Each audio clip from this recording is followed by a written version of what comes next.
கர்த்தருடைய பரிசுத்த நாமத்துக்கு ஸ்தோத்திரம். கர்த்தருடைய வேதம் சொல்லுகிறது, என் வாசற்படியில் நித்தம் விழித்திருந்து என் கதவு நிலையருகே காத்திருந்து எனக்கு செவி கொடுக்கிற மனுஷன் பாக்கியவான் என்று. காலை வேளையில் கர்த்தர் காத்திருப்போம். ஏசாயா 26 என்பது சொல்லுது, என் ஆத்துமா இரவிலே உண்மை வாஞ்சிக்கிறது, அதிகாலையில் நம்மை தேடி சொல்லி. புலம்பல் 2:19 சொல்லுகிறது,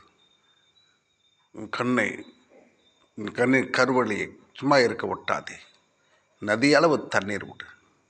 கர்த்தருக்கு காத்திருக்கிறவர்கள் புதுபல நடைபார்கள், கழுகுகளைப் போல சட்டைகள் அடித்து உயர எழும்புகிற வேதம் சொல்லுகிறது.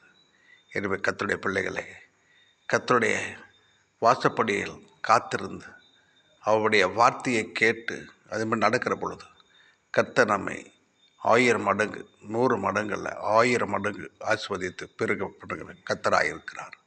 கர்த்தர் தாமே வசனங்களை கொண்டு உங்களை ஆஸ்வதிப்பாராக. God bless you. லைக் பண்ணுங்கள், ஷேர் பண்ணுங்கள், சப்ஸ்கிரைப் பண்ணுங்கள். God bless you.